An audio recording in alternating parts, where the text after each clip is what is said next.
हम हमने एरन आपके पीछे जोसेफ। हमने आपके पीछे लगा दिए मिशनरी कि पिता ने पुत्र को दुनिया की भलाई के अच्छा, लिए भेजा है। ये तो हेलो सर। अंश सिन्हा है। तो आप एरन जोसेफ कब से बने? ये मैं कन्वर्ट हुआ था क्रिश्चियनिटी में। अच्छा, क्रिश्चियनिटी में कन्वर्ट हुए। अच्छा, कन्वर्ट होने के लिए, कन्वर्ट होने के बाद क्या कोई अंग्रेज अंग्रेज जैसा नाम रखना जरूरी है क्या? जैसे जोसेफ, एरन।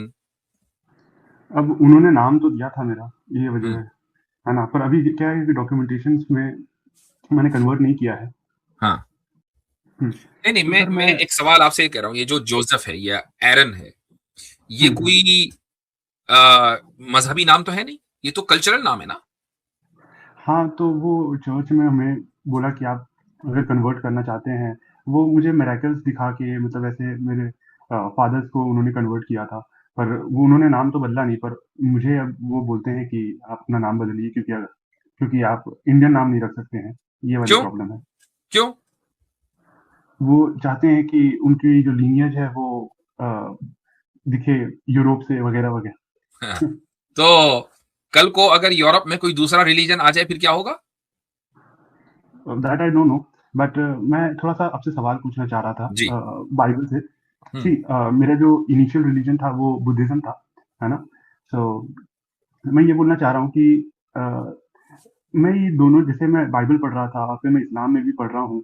सो मैं हम्म। स्लेवरी का कॉन्सेप्ट देख रहा हूँ, जो कि मेरे लिए अ, मतलब मतलब ह्यूमैनिटी के लिए मुझे ये सही नहीं लगता। तो आप मुझे बता सकेंगे कि ऐसा क्यों हुआ? और मैं जब हदीस सही बुखारी पढ़ता हूँ, सही मुस्लिम पढ़ता हूँ, तरमीज़ी पढ़ रहा हूँ, है ना? उसमें मुझे इंस्टेंसेस दिख रहे हैं जहाँ पर प्रॉफेट मोहम्मद खुद जी हाँ। ये चीज़ कर रहे हैं, और इनफैक्ट ये मैंने बाइबल में भी देखी है। तो हम्म। मैं इसको कैसे जस्टिफाई करूँ? और मतलब क्योंकि सी, मेरे पेरेंट्स इनिशियली कन्वर्ट हुए थे, तो मैं इसको कैसे जस्टिफाई कर रहा हूँ, है ना? क्योंकि देखिए, मैं खुद एक बार्क में काम करता हूँ एज़ अ एटम साइंटिस्ट। तो मुझे ये सब थोड़ा-सा अनजस्टिफाइबल लगता है। अगर आप मुझे थोड़ा बता सकें इस बारे में। ठीक, बहुत बेहतर। तो बहरहाल ये बात तो आपने, अच्छा हुआ कि खुद ही कह दी कि बाइबल में भी स्लेवरी का जिक्र है। यानी जिस रिलीजन में आप कन्वर्ट हुए हैं वहां पर भी स्लेवरी का जिक्र है, और ओल्ड टेस्टामेंट में भी स्लेवरी का जिक्र है। यहां तक के जो हिंदू स्क्रिप्चर्स हैं उनमें भी स्लेवरी का जिक्र है, और फिर कुरान में भी स्लेवरी का जिक्र है, हदीसों में भी है। इसका मतलब यह हुआ हाँ, कि जितने भी रिलीजियस स्क्रिप्चर्स हैं उनमें किसी ना किसी फॉर्म में स्लेवरी का जिक्र है। बिल्कुल। राइट। ओके। अच्छा, हम आज ये समझते हैं कि हमने आज से कोई तकरीबन 150 पौने 200 साल पहले स्लेवरी को मुकम्मल तरीके से अबॉलिश कर दिया। लेकिन क्या आपको नहीं लगता कि आज भी एक बहुत बड़ी तादाद सिस्टम की स्लेव है? हुँ। आपको लगता है? सर एक्चुअली मैं ये बोलना चाहता हूँ कि सी, अगर अगर मैं ये जानना चाहता हूँ कि जैसे अल्लाह हैं और भाई जीसस हैं, अगर ये डायरेक्टली इन्होंने यूनिवर्स बनाई है, जैसे दोनों में, बाइबल में मिलता है, कुरान में भी मिलता है कि 6 दिनों में यूनिवर्स बताई गई। सो ये तो साइंटिफिकली प्रूवन नहीं है। प्लस कैसे बनी है? इंसानों को ये बनाया ये है। दूसरा सवाल है। ये अब हम सवाल नहीं, हमने नहीं, बदल दिया एकदम। नहीं, बदल नहीं रहा हूँ, मैं बदल नहीं रहा हूँ, मैं पूछ हम रहा हूँ, एक चीज़ स्लेवरी मुझे पर रहें बताना। या हम फिर 6 दिन वाली बात करें, दो अलग अलग नहीं, टॉपिक्स हैं। सर सुनिए, तो मैं ये नहीं बोल रहा, मैं पॉइंट पे आ रहा हूँ। मतलब मैं जी। जैसे ये बात बोलना चाह रहा हूँ कि जिसने दुनिया को बनाया है, पूरी दुनिया को बनाया है, वो इनिशियली ही स्लेवरी को क्यों अपने स्क्रिप्चर्स में डाल रहे हैं? जैसे मैं चाह रहा हूँ कि अल्लाह ने कुरान में और जीसस ने बाइबल में स्लेवरी क्यों डाला? और जैसे कोई भगवान है, तो भाई भगवान ने अपने स्क्रिप्चर्स में क्यों डाला? है ना? अगर वो जी। भगवान हैं, गॉड हैं, यूनिवर्स को बनाया उन्होंने, तो ऐसी गलत चीज़ें तो वो प्रमोट नहीं कर सकते थे। ठीक। मैं ये जानना चाहता हूँ। अभी आ, थोड़ा सा मैं आपको एक दूसरे टॉपिक पे लेके जाना चाहूंगा, मैं पहले ही बता रहा हूं, लेकिन वो इससे रिलेट हो जाएगा आगे चलकर। अभी एआई में बड़ी जबरदस्त तरीके से तब्दीली आ रही है, और एआई के जो खतरात हैं कि कैसे एआई आउट ऑफ कंट्रोल हो सकता है, इस बारे में आपने कोई लेटेस्ट रिपोर्ट पढ़ी है? हाँ, बट वो हम सोसाइटल लेवल पर कंट्रोल किया जा नहीं नहीं, सकता मैं है ना। पूछ रहा मैं हूं, वैसे उसको छोड़ दीजिए, हुँ, अभी आपने कोई लेटेस्ट रिपोर्ट पढ़ी है? अभी तो फिलहाल नहीं पड़ी है। अच्छा, चले मैं बता देता हूँ। एक कल ही मैंने एक रिपोर्ट पढ़ी, तो उसमें एक टेस्ट किया गया, और उसमें जेमिनाई, ग्रॉक और इसी तरीके से चैट जीपीटी, इन सब के जो बॉट्स हैं, एजेंट्स हैं, उनको कमांड्स दी गई, उनको प्रॉम्प्ट्स दिए गए। लेकिन साथ में उनको इख्तियारात भी दिए गए गलत काम करने के, लेकिन एट द सेम टाइम इख्तियार देने के बावजूद प्रॉम्प्ट देने वाले ने उनको गलत काम करने से रोका, कहा कि तुम ये काम नहीं कर सकते, लेकिन उस गलत काम को इख्तियार करने का इख्तियार जरूर दिया गया। तो ग्रॉक ने एक सोसाइटी क्रिएट की, ग्रॉक के एजेंट्स ने, और बावजूद के उनको मना किया गया था कि वो जुल्म नहीं करेंगे एक दूसरे पर, उन्होंने एक दूसरे के उस वर्चुअल रियलिटी में एक दूसरे के मकान जलाने शुरू कर दिए और अपने मुआशरे को 4 दिन में खत्म कर दिया, जबकि प्रॉम्प्ट देने वाले ने उनको मना किया था। ऐसे ही चैट जीपीटी ने एक के जो एजेंट्स हैं उन्होंने एक मुआशरा क्रिएट किया, सोसाइटी क्रिएट की, लेकिन वहां पर वो कोई भी निजाम नाफिज नहीं कर पाए, जबकि उनको निजाम नाफिज करने और जस्टिस नाफिज करने का हुक्म दिया गया था, लेकिन ये इख्तियार भी दिया गया था कि वो ना करें, तो उन्होंने इसको चूज किया कि वो ना करें। तो इससे क्या हमें पता चल रहा है? इससे ये पता चल रहा है कि देखें, एक इंसान है, उसने एक वर्चुअल रियलिटी को क्रिएट किया एआई बेस पर और उनको हुक्म दिया कि ये नहीं करना है, साथ में इख्तियार दिया उस काम को करने का जिससे वो खुद मना कर रहा है। इसके बावजूद वो एआई एजेंट्स अपने इख्तियार से अपने क्रिएटर की मर्जी के खिलाफ जाकर वो काम करते हैं और अपना नुकसान करते हैं, क्रिएटर का नुकसान नहीं करते। ये महज एक मिसाल दी है ताकि आम लोगों के समझ में आ जाए। इस दुनिया में अल्लाह ताला ने एक रियलिटी क्रिएट की है और उस रियलिटी में हमें रखा है और हमें इख्तियार दिया है और साथ में हमें मना भी किया है कि हम गलत काम से रुके, और गलत काम अगर करेंगे तो उसकी सजाई दुनिया में भी है और आखिरत में भी है। अच्छा, अब यहां पर जो स्लेवरी की बात आती है वो ये कि क्या अल्लाह ताला इंसानों को स्लेव बनाना चाहता है? नहीं। हजरत उमर इब्न खत्ताब रजी अल्लाह अन्हु का ये कौल है कि उन्होंने अमर इब्नुल आस रजी अल्लाह अन्हु को, जो दूसरे सहाबी हैं और जो इजिप्ट के गवर्नर थे, उनको एक बात कही। उनसे ये कहा कि तुमने लोगों को गुलाम कब से बना लिया जबकि उनकी माओ ने उनको आजाद जना था।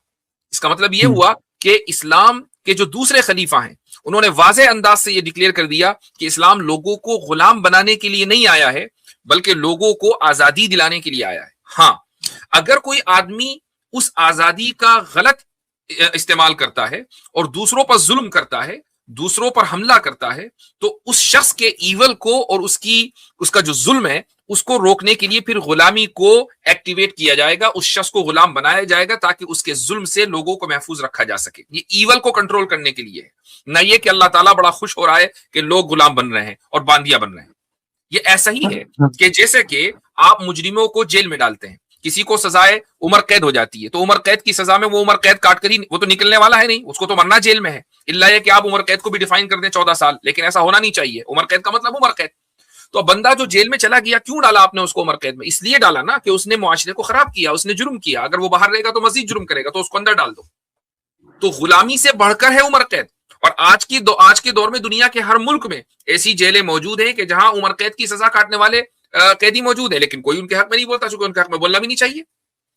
सर, मेरा एक सवाल है कि जैसे मान लीजिए, देखिए, हर एक रिलीजन में आप जानते हैं कि मैसेंजर्स होते हैं और उनका एक गॉड से कनेक्शन होता है ना? चाहे बाइबल में हो गया, क्रिश्चियनिटी में हो गया, हिंदूज में भी एक तरीके से सेम ही है ना?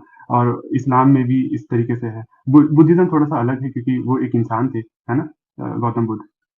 मैं ये पूछना चाह रहा हूँ कि जिसके पास डिवाइन गाइडेंस है, जैसे कि प्रॉफिट नबी के पास, तो हमें सही बुखारी 371 मेरे ख्याल से है, उसमें जो खैबर के जो जंग था, उसके बाद हमें उसमें पता चलता है कि प्रॉफिट मोहम्मद खुद जो स्लेव थे उनको स्वैप कर रहे थे। सो मतलब जो स्लेव थे उनको क्या कर रहे थे? दोबारा बोले। स्वैप मतलब उनके लोग उनको कह रहे थे ये वाले हैं, ये वाले नहीं, आप इनको चूज कर लीजिए। इस तरीके का इंस्टेंस ठीक है, मिलता है। तो जिनके पास डिवाइन गाइडेंस है, कम से कम उनको तो नहीं करना चाहिए था। नहीं, क्यों? इसलिए सुनिए एक मिनट। सबसे पहली बात तो ये कि उन स्लेव्स में एक खातून थी जिनका नाम था हजरत सफिया रदी अल्लाह अन्हा, जो रसूल अकरम सल्लल्लाहु अलैहि वसल्लम के निकाह में आ गई। इसके ऊपर मेरा पूरा एक एपिसोड है जो इसी रमजान में मैंने रिकॉर्ड कराया है, वो मेरे चैनल के ऊपर मौजूद है। आप डालेंगे हजरत सफिया से निकाह और मेरा नाम डालेंगे, वो पूरा एपिसोड आ जाएगा, उसको देख लीजिए। उससे बिल्कुल तमाम जितने भी ऑब्जेक्शंस हैं वो सब के सब क्लियर हो जाने। लेकिन उसूली तौर पर बात कर लेते हैं। खैबर हो या हुनैन का मौका हो या और कोई दूसरी जंग, आप सल्लल्लाहु अलैहि वसल्लम के पास स्लेव्स लाए गए। ये कौन स्लेव्स थे? जरा मुझे बताएं। ये वो स्लेव्स थे ना कि जो जंग में आप सल्लल्लाहु अलैहि वसल्लम के सामने मुकाबले पर थे, मुसलमानों के मुकाबले पर थे ना, जंग में ऑपोजिट साइड के सोल्जर्स थे ना। पर सर, हमें आपको ये मोरालिटी सही लग रही है कि मतलब जंग में अगर मान लीजिए अगर इंडिया पाकिस्तान की वॉर हुई और देखिए आपको ये मानना ही पड़ेगा कि इंडिया सुपीरियरिटी में बहुत आगे है पाकिस्तान से, और ठीक है। जो यहाँ के हिंदू हैं वो अगर मान लीजिए यही काम करते हैं तो क्या आप इसे मोरालिटी के तहत सही मानेंगे? क्योंकि जब क्रिश्चियंस ने ये किया था तो क्या वो सही था? जब पहले जमाने में हिंदूज ने कभी किया हो तो क्या वो सही था? आप मुझे इस तरीके से बताइए कि अब मैं क्या जिसके पास डिवाइन गाइडेंस आपने है वो आपने आप लोगों का एक मसला ये होता है कि फौरन आप इंडिया और पाकिस्तान को लेकर आते हैं। I don't know why. यानी यूक्रेन रशिया क्यों नहीं हो सकता, या इजराइल ईरान, या अमेरिका ईरान क्यों नहीं हो सकता? वो भी तो हो सकता है ना। आजकल तो जंग ईरान की चल रही है अमेरिका के साथ, तो आप सर, अमेरिका ईरान कर दें। मैं एक और इंडिया पाकिस्तानी एग्जांपल देता क्यों हूँ। होता है हमेशा? तो सर मैं एक लेकिन और फिर भी एग्जांपल चले, देता हूँ। थोड़ी देर के लिए मैं मान लेता हूं, आप इस दुनिया में जो जी, मुख्तलिफ अलग अलग चार्टर्स हैं, उन चार्टर्स के ऊपर सिग्नेचर करके इस दुनिया में अपने मुल्क की में जिंदगी गुजारते हैं। मसलन इंडिया ने जनीवा कन्वेंशन पर सिग्नेचर किए हुए हैं, और भी बहुत सारे अलग अलग यूनाइटेड नेशंस के तहत मुआहदे पूरी दुनिया में हुए हैं। इस जनीवा कन्वेंशन के मुताबिक कोई मुल्क अगर दूसरे मुल्क के फौजियों को गिरफ्तार करेगा तो उसको वापस उनको रिलीज करना पड़ेगा, वो उनको गुलाम नहीं बना सकता। आप तमाम मुल्कों ने दुनिया के ऑलमोस्ट उस जनीवा कन्वेंशन पर सिग्नेचर किए हैं, लिहाजा वो उस मुआहदे के पाबंद हैं। मुसलमान भी, गैर मुस्लिम भी, हिंदू ईसाई सारे पाबंद हैं। प्लस आज की तारीख में एक मुल्क दूसरे मुल्क के ऊपर रिलीजियस वॉर नहीं करता है, ये जियोपॉलिटिकल वॉर होती है। जियोपॉलिटिकल वॉर में आप रिलीजियस मसला लेकर आए कि यहाँ स्लेवरी वलेवरी ये होती नहीं है, ये तो जियोपॉलिटिकल वॉर है। आपको क्या लगता है ये दो मुल्कों में जो वॉर हो रही है, ये ईरान और अमेरिका, या ईरान और इसराइल में कोई रिलीजियस वॉर है? अमेरिका ने किसी रिलीजन की वजह से ईरान के ऊपर हमला किया है? उसको तेल चाहिए भाई। सुनिए तो सर, मैं ये कहना चाह रहा हूँ कि 2014 के अंदर आईएसआई के जो टेररिस्ट थे उन्होंने यही यजीदी वुमेन्स को कैप्चर किया था, उनको स्लेव बना के बेचा था। तो आईएसआई या आईसिस जो भी मतलब नहीं, नाम भी तो रिकॉर्ड सही चाहिए ना, आईसिस। सॉरी सर, हाँ तो गलत काम किया था उन्होंने। आईसिस को तो हम भी टेररिस्ट मानते हैं, आप भी टेररिस्ट मानते हैं, हम भी मानते हैं, दोनों मानते हैं। पर वो कुरान और हदीस को लेकर ही तो ये काम तो कुरान और हदीस को लेकर अगर कोई गलत तरीके से उसकी इंटरप्रेट करे तो जो सही इंटरप्रिटेशन करने वाले हैं आप उनको देखेंगे ना। दुनिया में मुसलमानों की मेजोरिटी ने क्या आईसिस का साथ दिया या आईसिस के खिलाफ गए? आईसिस के खिलाफ गए मेजोरिटी ने। दुनिया में 99.99% मुसलमानों ने, बल्कि इससे भी ज्यादा मुसलमानों ने आईसिस को कंडेम किया, मुझ समीत। मेरा तो पूरा लेक्चर 2017 में इंडिया में एक शहर के अंदर मेरा लेक्चर है आईसिस के खिलाफ। ओके, ठीक है सर, थैंक यू। चलिए।